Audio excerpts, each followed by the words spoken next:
I've got something a little different for today. We've got a high-speed Terraria speedrun at 4 times speed with post-commentary.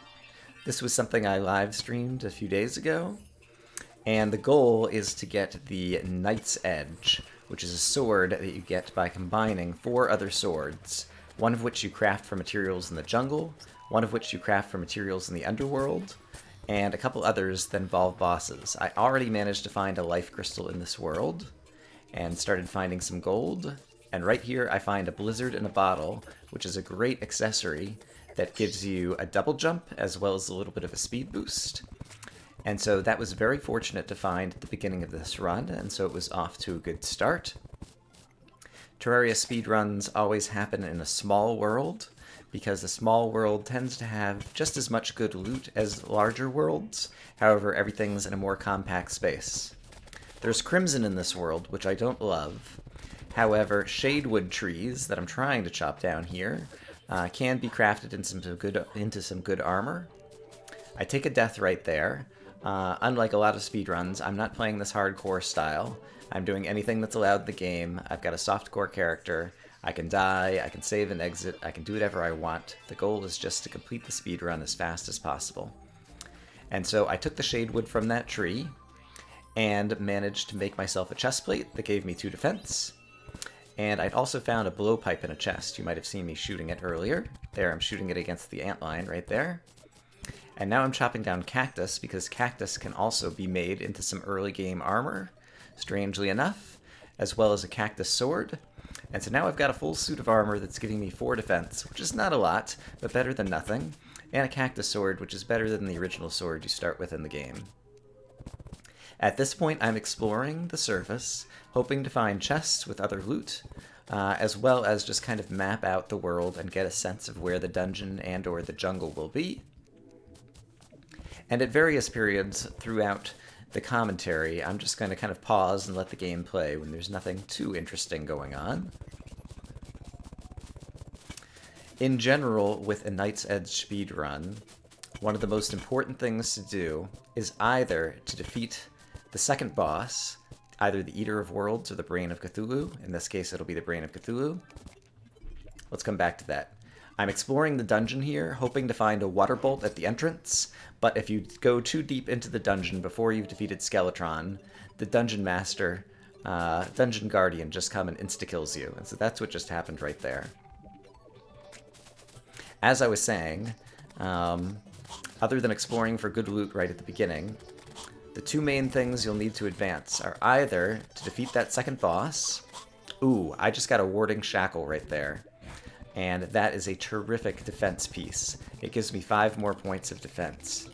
And that was a very lucky find that you can get by killing zombies. Normally you just get a shackle, which gives you 1 defense, but this one had the warding modifier on it, which gives you 4 more defense. And it was at that point during the run that I really thought that this had a chance to be a good score, and this will turn out to be my personal best in terms of time for completing the Knight's Edge. Now I'm digging down, hoping to find a cave, because it's nighttime and it's not easy to explore the surface. You find these little underground houses that sometimes have some good loot. That one wasn't particularly good, but we'll keep exploring the caves and hope to find something better. The 2 main things you want to do at the beginning are either defeat the second boss, which will give you materials to build one of the 4 swords that you need, as well as materials to build a Nightmare pickaxe or a Deathbringer pickaxe, which you can use to mine through bricks in the dungeon and crimstone or corruption blocks, ebonstone. And the other thing you want to do is you want to break shadow orbs or the hearts in the crimson that will give a chance for a meteorite to fall, and then be able to mine up the meteorite, which you can also turn into some good armor and weapons. Either of those things will give you some good armor or weapons that you can use to then rather quickly advance through the other portions of the game. However, before I'm ready to try to break some orbs or go fight that second boss, I need to continue to improve my character.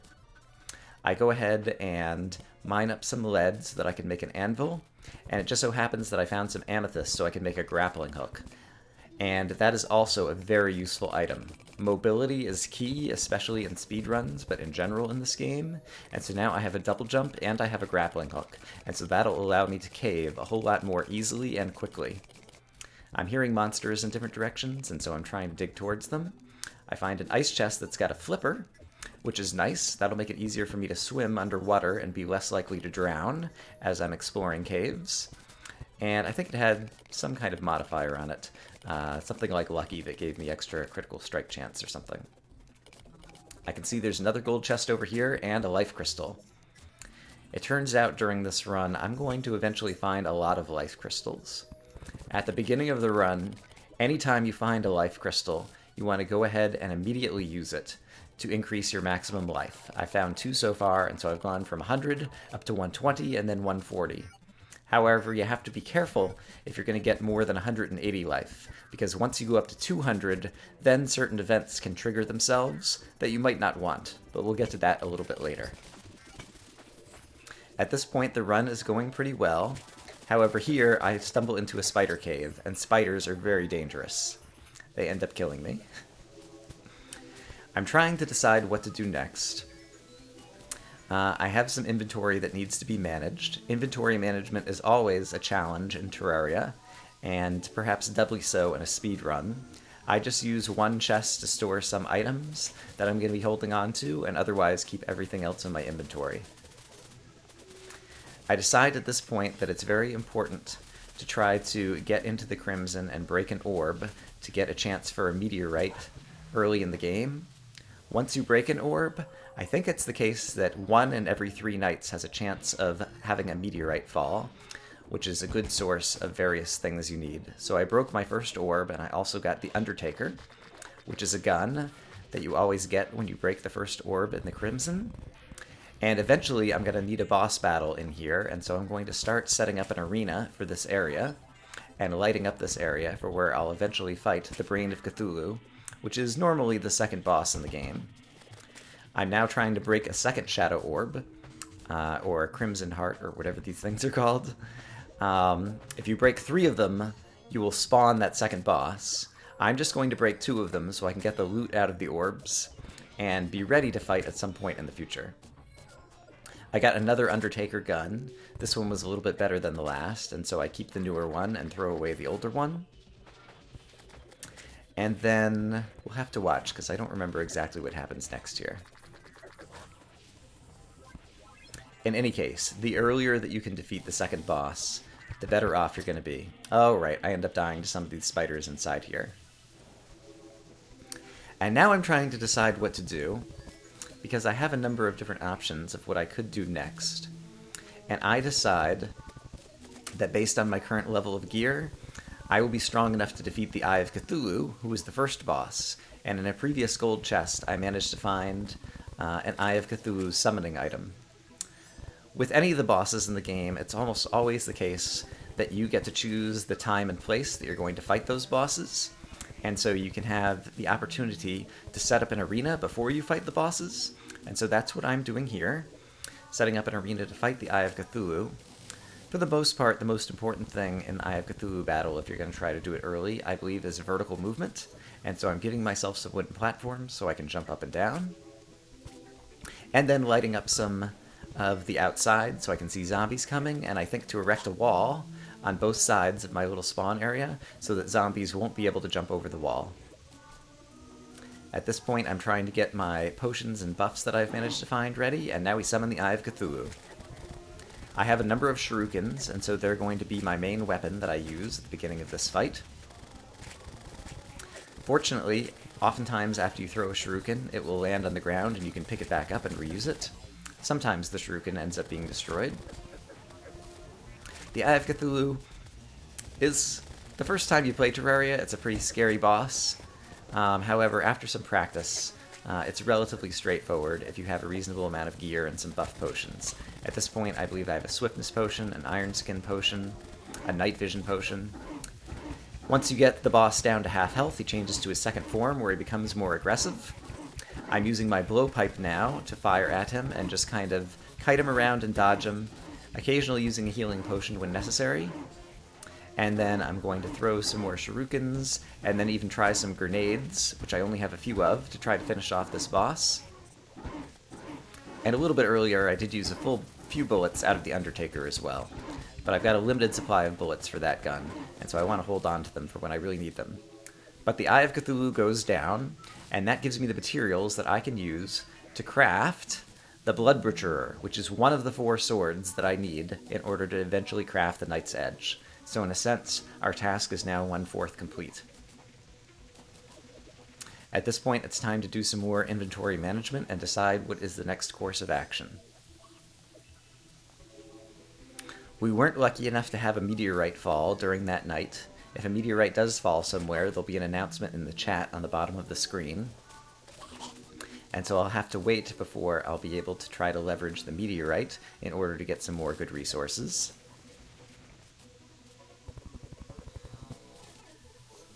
It's always a danger of running out of wood, and so you'll see me chopping down trees periodically whenever I'm on the surface. But I decide now, let's do some more caving and see what else we can find. Having the Blood Butcherer is a better sword than the Cactus Sword because it deals more damage, and so that'll help me stay alive a little bit better. And basically, I try to skip around the spiders that I find. I dig down again and end up in that same little spider cave, and so I'm just trying to dig farther over to the left so that I can avoid the spiders, who are difficult enemies, and I don't really need to fight them for any particular reason.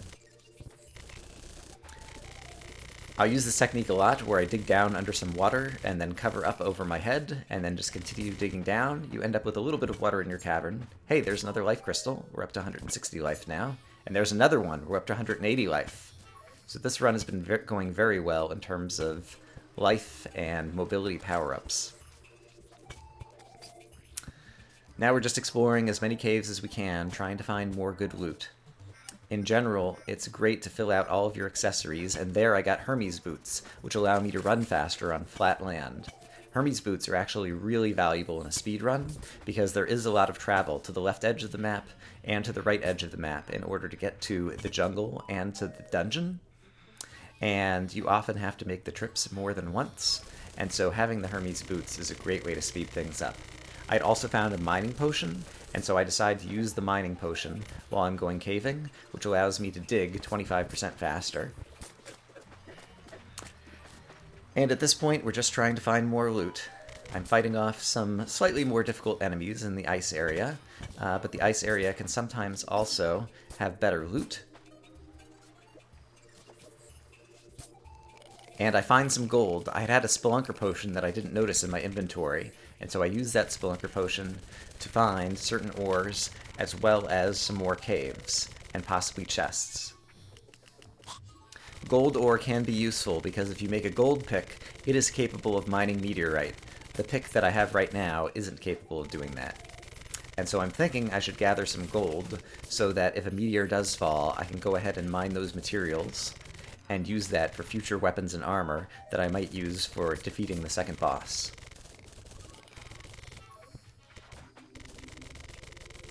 I'm careful to dig out breathing holes whenever I'm spending too much time underwater so that I don't drown.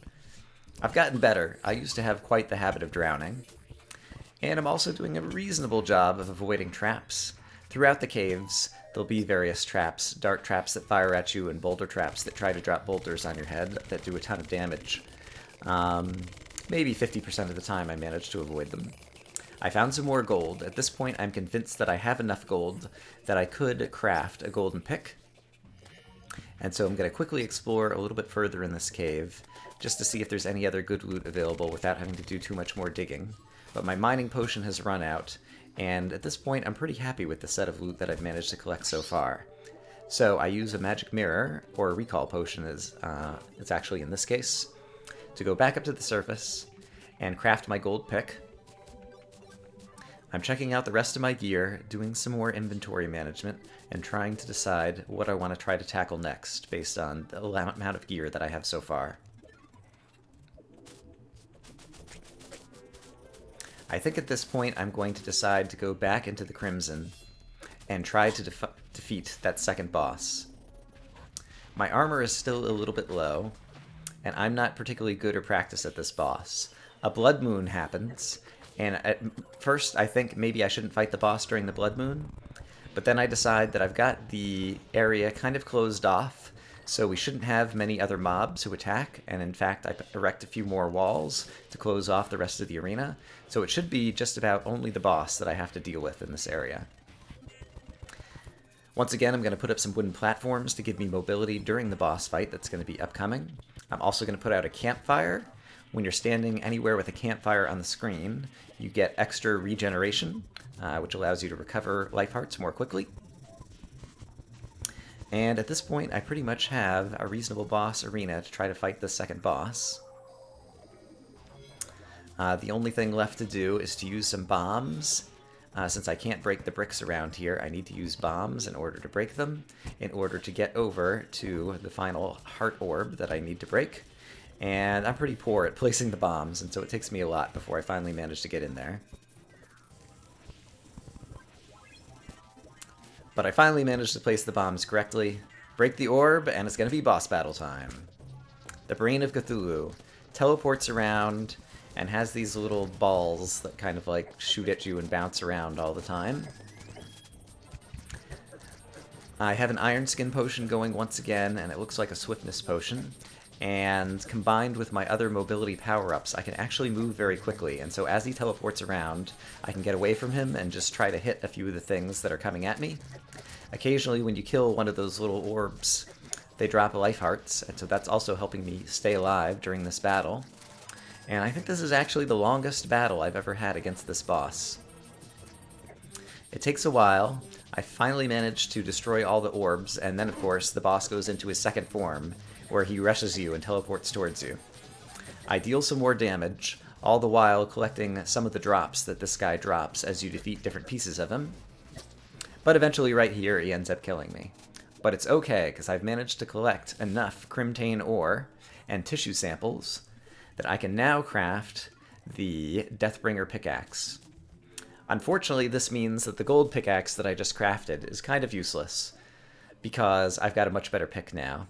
But I wasn't sure the order that things were going to go, and I wasn't sure if I was going to find the meteor before I ended up fighting that boss. Now at this point, I'm capable of mining the meteorite if I do find the meteor, and so I would like to go find it. However, before I do, there are still more shadow orbs, and I can destroy 2 more without summoning the boss again, and sometimes these orbs have really good loot drops. And so, with my new pick, I can dig through here, and we get a Crimson Rod out of that orb. The Crimson Rod is a magical spell that creates a rain cloud that constantly rains down upon enemies and deals damage, and so that's a pretty good weapon to have. So at this point, I've got a good melee weapon with the Blood Butcher's Sword, and a good magic weapon with the Crimson Rod. I haven't traveled this far over on the map, and look at this. It's a desert pyramid. Sometimes these have incredible loot. In this case, it's vanity items and some things I don't really need, as well as some gold, which I also don't really need. However, the pyramids also lead down into caves in the underworld, and so I decide to go exploring in the cave, and sure enough, we find a gold chest with an extractinator. An extractinator could be good to find early in the game. It's something that converts silt and slush. Okay, I just got a life crystal. We'll come back to that in a moment. Silt and slush into ores. However, I've thrown out all my silt and slush as a result of doing inventory management, and so the extractinator is not going to be useful to me. Now, I picked up another life crystal, however, I haven't used it, because as I mentioned before, if you get above 200 health, a few different things can happen. One of them is a goblin invasion can happen, and basically this causes goblins to populate the overworld, who are, at the level of gear that I have, wouldn't be extremely difficult to defeat, but they would be very annoying and time-consuming, and it is a speed run. And so rather than go up to 200 health and risk goblins, I'm going to stay at 180 health and just continue to accumulate good loot. At this point, I found the jungle on the right side of the map, and I think during my travels here, I managed to collect a couple of stingers, which are some of the things I'll eventually need to construct the Blade of Grass, which is another one of the 4 swords that we need to construct the Night's Edge. But at this point, I'm just trying to explore the rest of the map, find more caves, and there I get some climbing claws, which is another good mobility power-up that allows you to kind of hang off of walls, which is good both for breaking fall damage, as well as for climbing vertical kind of sheer cliffs. I also find an aglet, but it's not something I'm going to use because I've got other good gear. There's a beehive over here, and I consider whether I want to go into the beehive and defeat Queen Bee. I probably have the gear to do it, but I'm not sure that I would get any particular value out of it.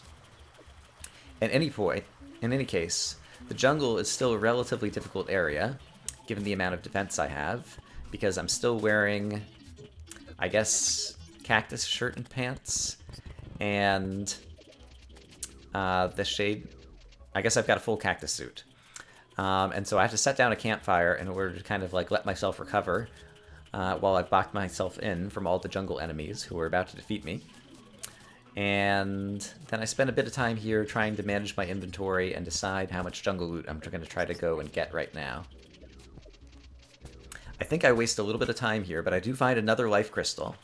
And so I'm going to continue to accumulate those life crystals so that eventually I might get enough life crystals that we can use them all at once. We might get a goblin invasion, but if I've got like 300 health, then the goblins won't bother me too much. And sure enough, I think I've got 3 or 4 life crystals socked up at this point. So the jungle has been profitable for life crystals. I also continue to find chests, but I haven't found very much extra that's going to improve my gear, except in one of these chests. I don't remember which one. I might have already gotten it. I get a stick of dynamite, and the dynamite will be great. And I also just got an ancient cobalt helmet as a rare drop. And that has 5 defense, as opposed to my old cactus helmet that has 1 defense. So my defenses just increased again. That's going to allow me to stay alive a bit longer in the jungle, so I decide to continue exploring and seeing if I can gather up any other useful things. Along the way, I managed to kill a hornet or 2. There's another life crystal. I managed to kill a hornet or 2, which will give me some stingers. But eventually, I am overrun by jungle slimes and die. At this point, I haven't explored... No, we did go over to the dungeon. Right, I was trying to find the meteorite, and I find it. So I use some dynamite to blow up a portion of the meteorite, which will then go into like little meteorite rocks that we can collect. And unfortunately, meteorite sets your player on fire unless you have something to guard against it, which I don't. But I do have a good pick that I can mine up some of the meteorite with. And so I also have some bombs in my inventory, and so I decide to try to use the bombs to mine up some more of the meteorite more quickly. However, the meteor head enemies are giving me some trouble here. There are some more bombs to collect some more meteorite. And I'm uncertain about exactly how much meteorite I need for the different things that I'd like to craft. So I end up teleporting back home, turning some of my meteorite ore into meteorite bars, and seeing what I can craft so far. It turns out that in addition to the great helmet that I just got underground, actually I had enough for the full meteorite set of armor. So that's a great armor set that's going to improve my overall defenses once again. With this much defense, I'm in great shape, but I'd be in even better shape if I could create the space gun, which is also made out of meteorite, and I didn't have enough meteorite for that yet, and so I go back to mine up enough meteorites that I can also create the space gun. The space gun is a weapon. It's a magic weapon that fires lasers, and if you're wearing the full meteorite suit, as I am, the space gun doesn't cost any mana to use, which means you can fire it indefinitely. Now that I have the space gun, I have complete confidence that I could defeat Skeletron, the third boss, the boss of the dungeon, so that we can get into the dungeon. I'm not sure exactly what time of day it is, I couldn't quite remember, but I decide to head over to the dungeon now, set up my arena to fight Skeletron. You can only fight Skeletron at night, and it turns out that I'm going to arrive pretty early in the day, and so we'll have to wait a little bit before we can go and fight Skeletron, and there isn't a whole lot of extra stuff that I find to do in the meantime. I'm doing a little bit more inventory management, clearing out some things that I don't need. And now I'm going to construct an arena to fight Skeletron. Once again, I need more wood for wooden platforms. And again, an arena is typically just giving you some mobility to fight around the boss and dodge his attacks. Skeletron in particular is a very good guy to try to kite to the left and to the right, and so I make a nice long platform up top, and also another platform below. And these 2 platforms should be enough. I've got very good armor, and with the space gun, Skeletron should not be a problem at all. At this point, I'm not sure what time of day it is, and so I decide, what else can I do? I discovered that I have some possible potion ingredients. And so I think I made myself an iron skin or a regen potion. And asked the chat, since I was in a Twitch stream, if they had advice, and they suggested, go ahead and use your life crystals. So I do. I've got 5 of them, and that brings me up to 280 total life. We risk having a goblin invasion the next day, but at this point, I'm so strong that even the goblins probably won't be much of a match for me. I go ahead and make some clay pots to plant some daybloom seeds so that I'll be able to brew some more potions in the future. The main potions that I brew in a speedrun are iron skin potions, which require iron and daybloom, and regen potions, which require daybloom and mushrooms. All of these are ingredients that are relatively easy to come by, although daybloom can be slow to accumulate, and so that's why I'm planting some daybloom seeds in some pots to the right. I'm trying to decide if there's anything else I can do to kill time before it becomes nighttime and I can fight Skeletron. And I was trying to look to see just how deep I had gotten, because eventually, after we get through the dungeon, we're also going to need to get down to the underworld to get materials for one of the swords. And we're need to get some obsidian. And so I think I was looking at the minimap earlier and discovering where I'd already gotten down to some lava. Momentarily, it's going to become nighttime, and I will be able to summon Skeletron.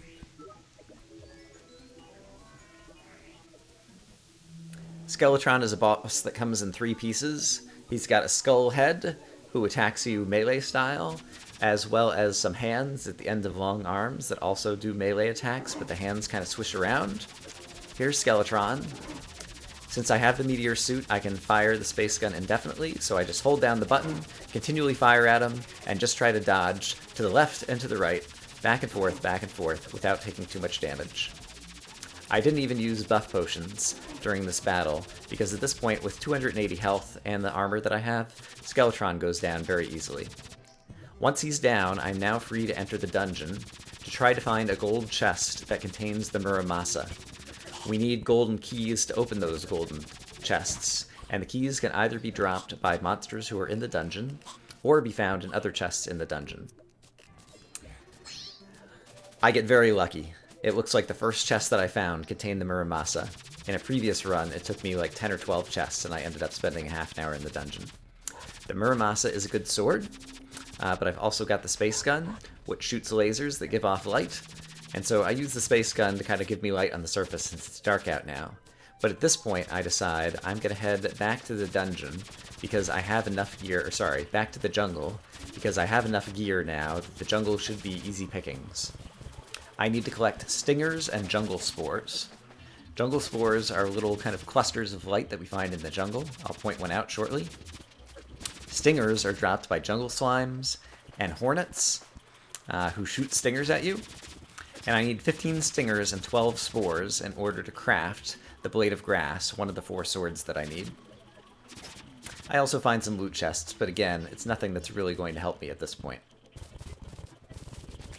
Continue to dig around in the jungle to find more caves, possibly find some more life hearts, and try to find more of the enemies that I need, as well as the jungle spores that can spawn pretty much anywhere in the jungle, and are easy to find since they light up. There's another life crystal, which is terrific. At this point, I'm all in, and I will consume all the life crystals I find. We're up to 320 max health, and there's a jungle spore, and there's a jungle spore to the left. Jungle spores are relatively easy to find. A goblin army is approaching from the east. So sure enough, as a result of increasing my max life, the goblins are going to be on the surface. However, I'm not going to spend much more time on the surface. I pretty much need to go to the jungle and then the underworld, and so I'm not worried about the goblins at all at this point. Another life crystal, 340 life. This is the most life I've ever had in a speedrun like this. This has been a very fortunate world in terms of finding good things. I use a campfire to help me recover, but the area that I'm in right now is large and open, and so is likely to spawn a number of hornets and jungle slimes, and so I figure I might be able to hang around here in order to accumulate the stingers that I need.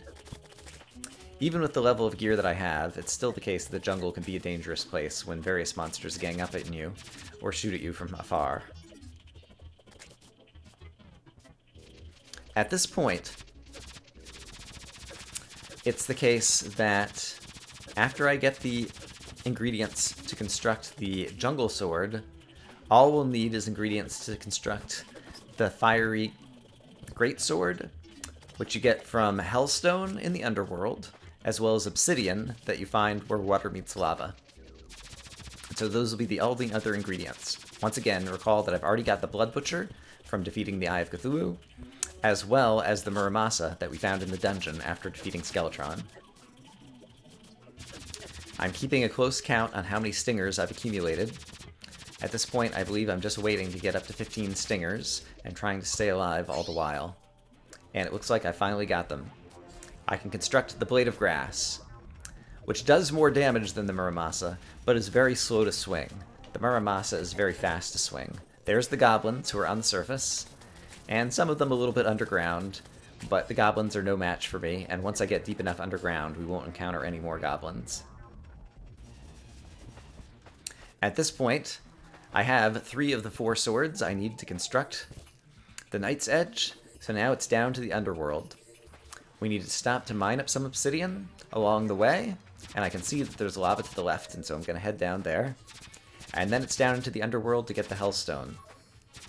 Lava is the biggest threat once I get down to these regions. I don't have any types of items that can protect me against lava, and so I basically need to... Now we're mining the obsidian, which goes very quickly with the pickaxe that I have. I basically need to find ways to avoid the lava and mine the Hellstone. Hellstone presents additional complications because when you mine Hellstone ore, lava seeps out of it. As a result, the safest way to mine it is to mine it through walls. Basically kind of get next to or underneath the Hellstone, and then try to mine it through the wall. Sometimes this turns out to be very easy due to the way that the terrain forms down in the underworld. In this particular run, I ended up with a little bit of bad luck in terms of where I broke into the underworld and how easy or difficult it was going to be to get to the Hellstone, but we'll see that momentarily. I have tons of life at this point with 340 health and a fair amount of defense, but the creatures in the underworld are still reasonably powerful, and so at some point here I think I am going to use some buff potions once again. The Iron Skin potion gives me more defense, and the regen helps ensure that I'll keep my hearts up. The first structure I break into, turns out, doesn't even go down to the bottom of the world and doesn't touch any Hellstone. So I build myself a bridge to try to get to the next structure, and hope that it goes down into the ash below and into some Hellstone pockets. It does, but there aren't any particularly easy pockets to get at. I managed to get a few pieces of low-hanging fruit, but not a lot. I also grab a Hellforge, because we need that in order to smelt up the Hellstone. I spend a bit of time and end up getting caught on fire, and decide I'm going to need to go somewhere else to get all the Hellstone that I need. And so, once I decide that there's no easy pickings over here, once again, I will make another bridge over to the next building and hope that it has something better in store. Fortunately, I saved up a lot of snow blocks, because I need them for bridging across. I think they're just about the only blocks I had left. Here we've got some more easy-to-get Hellstone in the wall. And after the lava drips out of it, I can go and dig further into the wall to pick up some of the Hellstone that I had mined. At this point, I'm making sure I know where my Hellstone is in my inventory so I can keep a count. I need 60 Hellstone in order to construct the Fiery Greatsword. And so I'm paying close attention and also being careful not to have the lava rain down on me, except for I accidentally break something that opens up the lava. And so I have to jump out of there after getting caught on fire. But there's still more easily accessible Hellstone over here in the floor. And at this point I have enough. And so we've got some goblins, but I have my walls erected around my spawn point, and so they're not easily going to be able to get to me. And so I construct the Fiery Greatsword, which looks like this, and now to construct the Night's Edge out of the 4 swords that I've got, this sword that I just made, the Blade of Grass from the jungle, the Muramasa from the dungeon, and the Blood Butcher from killing the Eye of Cthulhu, I have to go to one of these altars, and we're done! A personal best time of 2 hours and 19 minutes, give or take. I'm so happy. Thanks for watching. I hope you enjoyed this. Let me know what you think of this condensed format. Bye-bye.